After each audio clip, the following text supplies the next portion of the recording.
Hello friends. ये जो finance accountant paper का जो अकाउंटेंसी पार्ट था, इसका एनालिसिस वीडियो मैंने ऑलरेडी लाया था, वो चैनल पे आपने देखा होगा। जिसमें क्वेश्चन नंबर ये मेरे पास ए सीरीज थी, जिसमें 31 ऑनवर्ड्स था अकाउंटेंसी का। तो मेरे हिसाब से क्या करेक्ट आंसर्स थे वो मैंने ऑलरेडी बता दिए थे। तो उसके बाद ही जेकेएसएसबी ने मीनवाइल आंसर की भी इशू कर ली है। तो अकाउंटेंसी में मुझे चार पांच क्वेश्चन ऐसे लग रहे हैं जिसमें मुझे की थोड़ी सी एम्बिग्यूअस लग रही है। तो मेरे हिसाब से क्या सही आंसर आना चाहिए उनका, तो वो मैं यहाँ पे बताऊंगा। आप अपने अपना जो सेट होगा उसमें देख लेना आपका ये क्वेश्चन कौन सा है।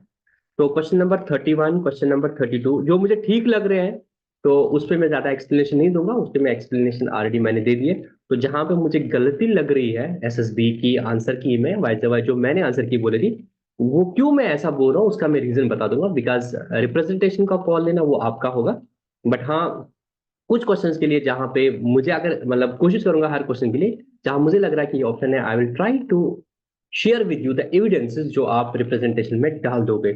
तो स्टार्ट करते हैं। 31, 32, 33, 34, 35, 36 एसएसबी और मेरी की से बिल्कुल मैच हो रहे हैं। 37 बी एंड 38 बी और 39 बी। ठीक है, 38 में मुझे लगता है बच्चे कुछ मुझे मैसेज कर रहे थे कि 38 क्यों में इनवॉइस क्यों नहीं आएगा। Invoice is not the proof of the payment. आपने वेंडर ने आपने बिल दे दिया, इनवॉइस दे दिया, इसका मतलब ये नहीं होता आपने पे कर लिया नहीं कर लिया। पे जब उसने आपको रिसीट भी दे दी, अगर आपने आपने उसने माल दे दिया, वो उधार में भी हो सकता है, आपने पेमेंट किया नहीं किया उसके लिए पेमेंट प्रूफ क्या होगा, उसने जो आपको रिसीट दी होगी, तभी इसका रिसीट आंसर है रादर देन इनवॉइस। 39 में इन्होंने बोला है बैंक स्टेटमेंट जो है। बैंक स्टेटमेंट क्या है? जो बैंक की आपकी पासबुक है, वहां पे क्या किया होगा, बैंक क्या कर रहा होगा जब आपने कैश डिपॉजिट किया बैंक में, तो बैंक ने आपको क्या किया होगा, बैंक ने आपको क्रेडिट किया होगा। जब आपका आपके अकाउंट में सैलरी आती है या आप कैश डिपॉजिट, आपको अकाउंट में आता है मैसेज मोबाइल पे, your account has been credited, वो क्या होता है, bank has credit your account. तो यहाँ पे वही पूछा था बैंक स्टेटमेंट। तो मुझे लगता है टाइपो एरर हो गया उनसे, ये बेसिक क्वेश्चन है तो उनसे भी गलती नहीं होनी चाहिए थी, बट मुझे लगता है कि में टाइपो एरर ऐसा होता है। Do not need to, you need not to panic. But हाँ, एक इश्यू है, अभी वो 200 रुपया मांगते हैं। तो आई सजेस्ट कि अगर इसमें कोई एक आध बच्चे, मतलब I don't know how practically it will work, कि कुछ ही बच्चे अगर कुछ ऐसा बना के बोलेंगे कि अगर दोस्त है, चार पांच दोस्त है, तो एक दोस्त एक क्वेश्चन का रिप्रेजेंटेशन डालो, दूसरा दोस्त दूसरे क्वेश्चन का रिप्रेजेंटेशन डालो, मिल जब बांट के। ऐसा ना करो कि हर क्वेश्चन के लिए हर कोई बंदा रिप्रेजेंट कर रहा है। तो अगर आप 10-15 दोस्त ग्रुप में हो, डिसाइड करो कौन कौन से, तो एक एक बच्चा या on behalf of all the students आप वो कर दो, रिप्रेजेंटेशन डाल दो। सबकी तरफ से रिप्रेजेंटेशन जाना वो आपके लिए कॉस्टली होगा, और उनके लिए भी फिर वो होगा कि सब रिप्रेजेंटेशन को एक बार देखना पड़ेगा उन्हें। तो क्वेश्चन नंबर 39 के लिए मेरा करेक्ट आंसर इसका ए पार्ट है, इन बी पार्ट है सॉरी। और इनने गलती से मैंने जो रेड किया, मतलब जो इनका ऑप्शन है, तो वो मेरे हिसाब से गलत नहीं है, इसका करेक्ट आंसर है क्रेडिट। तो मेरे हिसाब से क्या ये सबको पता है। बाकी मैं इसका भी अगर आपको कुछ देना है मवाद, वो मैं आपको हमारा जो टेलीग्राम चैनल है ईएसटी क्लास का, @EACT क्लासेस सर्च करना मिल जाएगा, नहीं तो मैं डिस्क्रिप्शन पे भी वो दूंगा। ये करना आपने सिलेक्ट EACT क्लासेस, वहां पे ही हम इसका जो ये बोलते हैं CLASSES, वहां पे जो एविडेंस होगा वो लेके। देखो क्वेश्चन नंबर 40 में the most appropriate answer is added to the bank balance. तो जिसने ए किया वो तो ठीक है, उसको घबराने की बात नहीं है। सी भी बन सकता है, बिकॉज सी क्या लिखा है, subtracted from the cash book balance. तो जब हम रिकन्सिलेशन करते हैं तो हम क्या लेते हैं, स्टार्टिंग पॉइंट कैश बुक या पासबुक। अगर हम कैश बुक स्टार्टिंग लेंगे तो कैश बुक में क्योंकि ऐड हुआ तो आप कैश बुक से माइनस कर दोगे, है ना। तो ये भी बन सकता है। अब इसमें एक मैं बोल रहा हूँ ज्यादा सही है, इसमें तो सीधे है बैंक बैलेंस की बात है, कैश बुक में ये नहीं बोल रहा है बैंक कॉलम है कैश कॉलम है। बट इंप्लाई नॉर्मली यही माना जाता है कि कैश बुक में जब आप बात करते हो तो बैंक कॉलम की बात करते हो, जो बीआरएस में जाएगा, बीआरएस में ओबियसली कैश बुक का कैश कॉलम तो नहीं जाएगा ना, कैश बुक का बैंक कॉलम ही जाएगा। तो जब बीआरएस का हम बोलेंगे कि बीआरएस में ऐड या माइनस करना है, तो बात वही आ रही है, स्टार्टिंग पॉइंट या तो bank column of the cash book होता है या तो पासबुक का बैंक बैलेंस होगा। तो जब यहाँ पे पासबुक का बैंक बैलेंस हो तो ऐड करेंगे, कैश बुक का बैलेंस होगा तो लेस करेंगे। तो सी, ए और सी दोनों करेक्ट आंसर है। ए मोस्ट अप्रोप्रिएट, कोई एम्बिग्यूटी का चांस नहीं है। बट सी में इतना वो कल को उल्टा बोल सकते हैं कि भाई इसमें हम क्या बोल रहे हैं, कैश बुक का कैश फ्लो। बट अगर देखा जाएगा आगे अगर कहीं डिस्प्यूट हो जाएगा तो वो हार जाएगा, मतलब अगर कई डिटेल में इसको फिर बहस की बात आ जाएगी या एक्सपर्ट बोलेंगे कि भाई सी भी आ सकता है। तो 40 का मेरे हिसाब से ए और सी दोनों सही आंसर है, but A is the most appropriate answer. ठीक है ना। अब सब लोग इस पे पैसे नहीं गवा लेना, एक फ्रेंड कर लेना ए और सी करके, वो देखेंगे फिर वहां से क्या कॉल लेंगे। ठीक है ना। अब आगे चलते हैं। 41, 42, 43, 44, 45, 46, 47, 48, 49, 50, 51, 52, 53 बिल्कुल सही है। 54 पे क्या होता है, फाइनेंस बिल कब एक्ट बनता है? जब ये दोनों हाउसेज में, लोकसभा एंड राज्यसभा में, दोनों सभा में जब ये पास होता है, उसके बाद प्रेसिडेंट को एक साइन करना होता है। प्राइम मिनिस्टर को साइन नहीं करता। ये कोई उनको लगता है मोदी हर जगह जाता है तो वही करता है साइन, जेके को शायद मैं टाइपो एरर का बेनिफिट लूंगा, ऐसा नहीं होता है। अल्टीमेट साइनिंग अथॉरिटी जो एक्सेंट होती है वो प्रेसिडेंट की होती है। आपका जो भी आर्टिकल वाला बिल भी था वो भी प्रेसिडेंट है।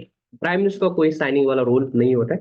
powers or all all the powers lie with the president only. When the president signs the bill, then only it becomes the act. तो इसका करेक्ट आंसर आना चाहिए सी पार्ट। इसका भी मैं आपको directly finance income tax act से मैं मवाद भेज दूंगा, और ये डायरेक्टली हमने अपने ग्रुप में भी, मतलब हमारे जो पीडीएफ क्वेश्चन था उसमें भी डाला था हमने बुक में, और अमरजीत सर ने भी पढ़ाया था। मैं वो आपको आपको अब इनकम टैक्स की वेबसाइट का सही रहेगा वो मैं आपको भेज देता हूँ, पर उसके लिए थोड़ा सा टाइम दे देना, ठीक है ना।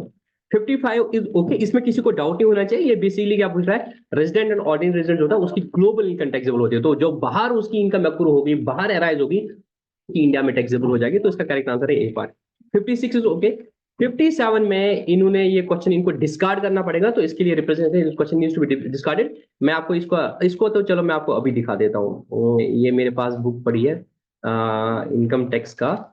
ये देखो, जो एग्जाम्पशन फ्रॉम एनपीएस ट्रस्ट है to an SSC on closure of the account, section 10 subsection 12A, इसमें क्या बोलता है, section 10 subsection 12A provides that any payment from NPS trust to an SSC on account of closure or is opting out of the pension scheme report in section 80D to the extent it does not exceed 60% of the total amount payable to him at the time closure of his opting out of the scheme shall be exempt from the tax. तो इसका 60% जो होता है वो exempt होता है। 60% से ऊपर जो होता है, जो 40% होता है, वो क्या होता है, टैक्सेबल होता है। बट क्वेश्चन क्या पूछा था, देखो देखो, क्वेश्चन इन्होंने एग्जाम के बारे में पूछा था, बट जो इन्होंने ऑप्शन बोले हैं, ऑप्शन बोले to the exam to the action 60% होना चाहिए, बट 60% कोई ऑप्शन इन्होंने नहीं दिया था। इन्होंने अपनी की में सी लिखा है 40%, वो गलत है, इसको इनको डिस्कार्ड करना पड़ेगा। तो इसके लिए रिप्रेजेंटेशन वैसे ही डाल देना।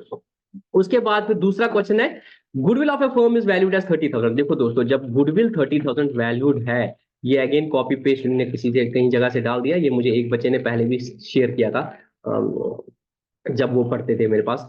तो गुडविल अगर 30,000 है, नया पार्टनर जो आएगा, नया पार्टनर कितना देगा भाई? मेरी फर्म की आज की वैल्यूएशन है 30,000, मेरी बुक्स में क्या दिख रहा है, that has to be borne by the old partner, ठीक है ना, that is to be written off between the old partner. तो वो 12,000 जो ओल्ड पार्टनर जो एक्स और वाई है उनको डेबिट हो जाएगा उनके अकाउंट में।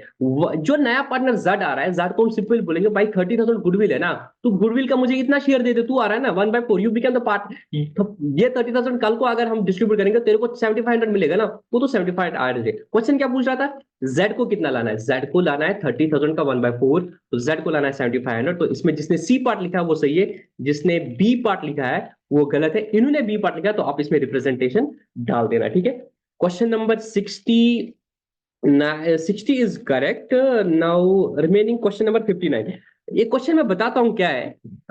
ये जो स्टेटमेंट एंड इसको असर्शन बोलते हैं या स्टेटमेंट एंड कंक्लूजन बोलते हैं, ये इसमें मैं एक्सपर्ट नहीं हूं, बट मैं जो समझ पाता हूं वो मैं आपको बता दूंगा। तो आपको अगर इसमें रिप्रेजेंटेशन डालनी है वो आप डाल देना। Drafting I will try to do, but again I am not an expert of these type of question, जिसमें स्टेटमेंट, बिकॉज ये अकाउंटेंसी का शॉर्ट क्वेश्चन जो होगा वो मैं बता दूंगा, बट ये स्टेटमेंट एंड असर्शन पूछता है कि एक करेक्ट है, एक्सप्लेनेशन नहीं है, ये इनमें मुझे ज्यादा होल्ड नहीं है। बट मैं बताता हूं क्या है।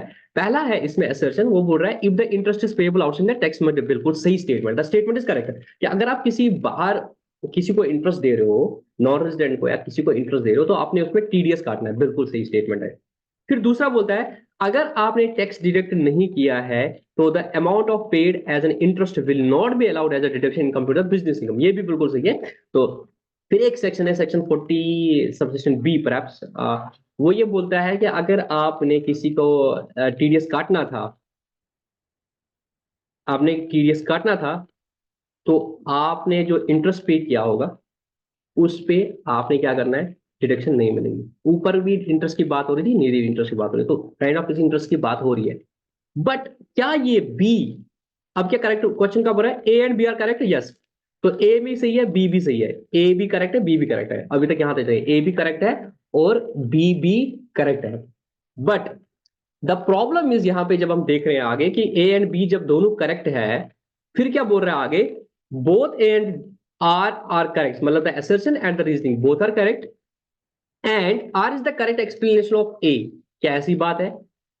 मैं इसको सही नहीं मान रहा हूं, बिकॉज मेरा ये ओपिनियन है कि ये रीजन करेक्ट एक्सप्लेनेशन नहीं है एक ही, ये करेक्ट एक्सप्लेनेशन नहीं है। वो अपनी जगह एक इंडिपेंडेंट स्टेटमेंट है जो बिल्कुल सही है। बी जो है, मतलब स्टेटमेंट नंबर सेकंड जो है, मैं इसको भी सही मान रहा हूं, मैं इसको डिनाई नहीं कर रहा हूं। बट क्या बी जो है उसकी एक्सप्लेनेशन है, मेरे हिसाब से ये सही नहीं है। मेरे हिसाब से ये दोनों इंडिपेंडेंट क्या बोलते हैं स्टेटमेंट्स है, दोनों करेक्ट है। ए के लिए अलग सेक्शन है इनकम टैक्स में, सेक्शन 195। बी के लिए अलग सेक्शन है, सेक्शन 4। तो दोनों और इंडिपेंडेंट सेक्शंस, दोनों में आप अपनी अपनी जगह से एसएससी डिफॉल्ट माने। ए में अगर आपने नहीं किया तो एसएससी डिफॉल्ट हो गई। बी अलग पर्पज से लिए है, डिस्क्वालीफाई हो जाएगा, but that is not the reason it's must. You will otherwise be considered as an SSC default. तो मेरे हिसाब से ये सही एक्सप्लेनेशन नहीं है। तो मेरे हिसाब से correct answer should be B. इन्होंने ए लिखा है, तो आप इसमें भी रिप्रेजेंटेशन डालना चाहो तो डाल सकते हो। मैं कोशिश करूंगा इसका कुछ मौत, but I am not an expert in this type of question, statement of conclusion या क्या बोलते हैं इनको। तो this all about accountancy part. और अगर मैं समराइज करूंगा तो आपका जो मेरे इससे सेट ए के हिसाब से है रिप्रेजेंटेशन बन जाएगी, वो आपका बनेगा क्वेश्चन नंबर 13 में श्योर शॉर्ट। 40 में आप चाहो तो रिप्रेजेंटेशन डाल सकते हो, बट ए ज्यादा अप्रोप्रिएट आंसर है। सी भी बन सकता है। And then question number 54, it is D, it should be C, इन्होंने डी लिखा तो इसमें भी आप रिप्रेजेंटेशन डाल दो। क्वेश्चन नंबर 57, ये इनको डिस्कार्ड करना पड़ेगा। आई वाज एक्सपेक्टिंग कि ये शायद पहले ही डिस्कार्ड करेंगे, बट इन्होंने डिस्कार्ड नहीं किया। 58 में C should be the correct answer, and 59 में मेरे हिसाब से B should be the correct answer. However I reserve others right कि वो बोलेंगे ए है। मैं इसमें एक्सपर्ट नहीं हूं, बट मैं इतना बोलूंगा स्टेटमेंट 1 भी करेक्ट है, स्टेटमेंट बी भी करेक्ट है। और मैं I have this gut feeling this not current correct explanation, but इस स्कूल मतलब ये जो फील्ड है, ये स्टेटमेंट एंड कंक्लूजन बोलो या ऐसे रीजन, इसमें मैं एक्सपर्ट नहीं हूँ। तो अब लास्ट में भी मैंने बता दिया था कि हमारे हिसाब से 85 प्लस माइनस कुछ में ओपन मेरिट में कट ऑफ जाएगा। आप अपने हिसाब से देख लो आप कहाँ पे स्टैंड कर रहे हो। हमारी दुआएं हैं कि आप सब सिलेक्ट हो जाए। The limitation is there this 900 seats, तो जो बेस्ट डिजर्विंग हो गए उनको मिलनी चाहिए एज पर देयर मेरिट है। कुछ किसी का on any given day paper खराब हुआ होगा, वो नीचे आ रहा होगा, तो इसको ऊपर वाले की मंशा समझ के आगे बढ़ जाओ जिंदगी में। जिंदगी बहुत बड़ी है, आपने मेहनत कर ली, और एग्जाम आने वाले हैं उनपे भी मेहनत कर लो। अच्छा ही लिखा होगा लाइफ में। मतलब मैं ये ऐसा बोलता हूँ कि मतलब हम किसी भी क्लास में, मैं अपने क्लास की बात करता हूँ, वी वर 44 स्टूडेंट्स जिस स्कूल में भी पढ़ता था। सबकी फैमिलीज ने बच्चों पे पैसे लगा लिए। मेजॉरिटी फैमिलीज पेरेंट्स का यही रहता है कि इसको डॉक्टर बनाना, इंजीनियर बनना है, अच्छी जॉब करेगा। आज की डेट में उन 40-45 दोस्तों में हमारे कितने दोस्त हैं जो अभी जॉब कर रहे हैं? मतलब मेरे को अगर यार 10 भी अगर बहुत ज्यादा होंगे, 10 भी मतलब वी आर ऑल 30+, 10 भी शायद जॉब नहीं कर रहे होंगे। चलो 15 भी मैं मान लूँ, मतलब आई am not touch with all of them. तो बाकी 30, मैं अपनी क्लास की बात कर रहा हूँ जो बचपन से मेरे घर पढ़ रहे थे, तो क्या वो बाकी 30 नहीं कमा रहे हैं? एंड मैं गारंटी देता हूँ उसमें से जो बाकी 30 है जो शायद जॉब नहीं कर रहे होंगे, हमसे बहुत ज्यादा कमाते हैं। बहुत बहुत ज्यादा कमाते हैं उनमें से कुछ लोग। तो रोटी रोजी जो है वो अल्लाह ने लिखी होती है। आज भी हम एक सूरत पढ़ रहे थे, उसमें भी अल्लाह तबारक ये बोलते हैं कि तुम्हारा अल्लाह जो है तुम्हारा रब जो है, वो जिसका रोजी रोजी चाहता है कुशादा कर लेता है, बहुत कुछ दे देता है। और जिसका चाहता है कि रोटी रोजी उसकी तंग कर लेता है। अल्लाह ताला अपने बंदों से खूब बाखबर है। तो ये किसी को कम देना, किसी को ज्यादा देना, किसी को थ्रू जॉब देना, किसी को थ्रू बिजनेस देना, किसी को थ्रू अदर मीन्स, वो उसका उसने लिखा होता है नॉर्मल, उसने इंसान की तकदीर में ये चीज लिखा होता है कि कितना कमाएगा। तो आपकी तकदीर में भी लिखा। अब क्या होता है, ये प्रोसेस होता है जिस प्रोसेस के थ्रू हम जाते हैं। ये प्रोसेस होता है जिसके थ्रू हम जाते हैं, और इसमें फिर हम फिर खुद ही फॉल करते हैं। तो मतलब यू लुक एट दिस, मतलब 5 years 10 years down the line, तो बोलता है मेरी किस्मत में क्या लिखा था। हर कोई नहीं, मतलब जब 10th 12th पास करते हैं कितने बच्चे होते हैं जो नीट की प्रिपरेशन करते हैं कि मैं डॉक्टर बनूंगा, क्या उसमें से हर कोई डॉक्टर बनेगा? नहीं बनेगा। सोसाइटी में अल्लाह ताला कोई निजाम चलाना है, तो हर कोई डॉक्टर नहीं बन सकता, हर कोई इंजीनियर नहीं बन सकता, हर कोई गवर्नमेंट जॉब नहीं बन सकता। बाकी जो फील्ड है वो भी तो करना है ना, तो उसे लिखा होता है। अब आपका क्या होता है, आपका रोल होता है कि इस जिंदगी के इस स्टेज पे आपका अपना बेस्ट डिसीजन लगा था कि मैं फाइनेंस अकाउंट्स का एग्जाम दूंगा, उसके लिए मेहनत कर ली थी। आपने अपनी मेहनत कर ली। जिसका मिलेगा बहुत अच्छा, जिसका नहीं हो पाएगा selection, don't stick out here, move on in your life. कोई और एग्जाम आने वाला है, यू फील कि यस मेरी अभी भी एज है, मैं और कर सकता हूँ एग्जाम, गो फॉर दूंगा। अभी भी मार्च में 3 4 एग्जाम आने वाले हैं, तो किसी ना किसी का तो आप में से सिलेक्शन हो ही जाएगा ना वहाँ पे भी, जिसका फाइनेंस में नहीं होगा या फाइनेंस में नहीं होगा। फिर आप क्या आगे और जिंदगी में आप सोच लो कुछ करने के लिए। हम भी कोशिश करेंगे इंशाल्लाह आपको, मतलब कुछ बाकी दुनिया में क्या हो रहा है वहां पे लाने को करेंगे। आपको भी थोड़ा सा फ्लेक्सिबल होना पड़ेगा उस चीज के लिए। एक जो बड़ा मैंने ड्रॉबैक देखा है या एक बड़ी डिसएडवांटेज देने, हम क्या करते हैं ना, अपनी ऑप्शंस को बंद कर लेते हैं। एक सबसे बड़ी ऑप्शन जो मैंने देखा है बंद करने की, वो ये है कि मैं कश्मीर से बाहर नहीं जाऊंगा या नहीं जाऊंगी। सबसे बड़ा जो वो कैद लग जाती है, आपकी जॉब अपॉर्चुनिटीज पे करने लगते हैं। You don't have private sector out there in Kashmir, and then you are saying नहीं मैं कश्मीर से बाहर नहीं जाऊंगा। कश्मीर में रह के क्या करोगे फिर? गवर्नमेंट जॉब मिलेगी और प्राइवेट सेक्टर अगर होगा तो वो बहुत कम सैलरी देते हैं। तो जो लड़के लड़कियां कश्मीर से बाहर जा सकती हैं, यू हैव मेनी अपॉर्चुनिटीज। आप लोग इतना इतनी पढ़ाई करें ना। I was in one of the group, solar ने लिखा था कि इसको बैचलर्स इन पा literally it was bachelors in पा, इतनी अकाउंटिंग की नॉलेज आप लोगों ने go with any course, practical course on accounting. कि अकाउंटेंट की जॉब कहीं नहीं लगी एंड बिलीव में आने वाले टाइम में हर बिजनेस को एक अकाउंटेंट की जरूरत पड़ेगी। ठीक है, तो कहीं ना कहीं रोटी रोजी आपको मिली। वो ये चीज ना अल्लाह ताला ने मतलब जिम्मेदारी ली है यार, मैं अपने बंदे को ना रोटी रोजी पहुंचा दूंगा, बट ऐसा नहीं है कि अब हम कुछ भी ना करेंगे, तुम्हें मेहनत करनी है। वो हमें पहुंचा देगा वहां तक जहां उसने हमारी रोटी रोजी लिखी होगी। तो don't get disappointed, don't get disheartened. थोड़ा हो जाएगा, 2 3 दिन तक बुरा लगेगा, कोई दिक्कत नहीं है, फिर खुद ही ठीक हो जाता है। विद द पेरेंट खुद ही ठीक हो जाता है। बट जितना जल्दी बंदा उठ जाएगा चोट खाने से, उतना जल्दी वो आगे उसको, उतना फिर उसको रिग्रेट कम हो जाएगा। मे बी मैक्सिमम डिसहार्टन होंगे पेपर से, but yes paper was equal for all. Tough था, कुछ चीजें ऐसी थी जो हम बोल सकते हैं कि बहुत डेप्थ में पूछी थी। उतना डेप्थ में अगर बच्चे भागे 80 CGD वाला पूछा थी, इतना अंदर की सेक्शन जब सब सेक्शन है वहां की एकदम की बात होगी, बाकी सब में आप पढ़ोगे तो फिर कितना चीज है। ये तो बहुत हद तक बात, ये तो हम मतलब मैं भी अगर सीए की लेवल पे पढ़ता शायद मैं भी एनटीएस में नहीं पढ़ता। अब इसलिए पढ़ा है कि क्योंकि भाई खुद एनटीएस में पैसा लगाते हैं तो इतना कुछ तो देखते हैं ना कि भाई कितना एग्जाम होगा कल को जब एनवीटी करा देंगे और कितना टैक्सेबल होगा, उस हिसाब से याद है। अदरवाइज तो मेरे से भी ये क्वेश्चन गलत रहता। तो ईपीएस और ईबीआईटी वाला कितना मतलब डेप्थ वाली बात, फाइनेंशियल लेवरेज फिर ऑपरेटिंग लेवरेज फिर इतनी इतनी लेवरेज वाली बात इतने इतने अंदर में जाएगी ना।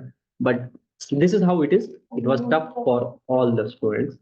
तो कट ऑफ आउट ऑफ, हाँ ऐसे ही कप होगा। तो अगर आप 85 प्लस 85 के अराउंड हो तो आप अपने आप को सेफ फील कर सकते हो ओपन में। बाकी आरबीआई वारबीआई उस हिसाब से कर सकते हैं, बाकी फिर फाइनली जो भी आएगा वो तो उस दिन पता चल जाएगा। अनलेस से फिर उस पॉइंट के लिए कि कॉल करना है कि मैं सेफ हूं नहीं, हम भी ज्यादा कुछ नहीं बोल सकते। हम तो ये भी नहीं बोलते थे कट ऑफ वाला, बट ठीक है इस बार हमने फैकल्टी से डिसाइड लिया थे we will give a range हमारे हिसाब से क्या होगा। बाकी जब अल्टीमेट की आ जाएगी तब पता चल ही जाएगा, आप +5 भी ले सकते हो मार्जिन ऑफ सेफ्टी को लेके। But this is all from our side with the cut off. I hope तो मुझे इसके लिए कॉल ना आ जाएगी कि कट ऑफ कितना हो जाएगा। रही बात रिप्रेजेंटेशन को लेके, या आपको लगता है कि किसी और क्वेश्चन का कुछ और आपको लगता है कि आंसर आना चाहिए, तो प्लीज आई विल सजेस्ट आप इस वीडियो के कमेंट सेक्शन में लिख देना कि आपके हिसाब से क्या आंसर आएगा। मैं इधर ही रिप्लाई करूंगा, बिकॉज हर किसी बच्चे के लिए हर मैसेज का लिखना मेरे लिए भी मुश्किल हो जाता है। चलो मैं अब wish you all the best and best of luck for this result and आगे वाली जर्नी के लिए।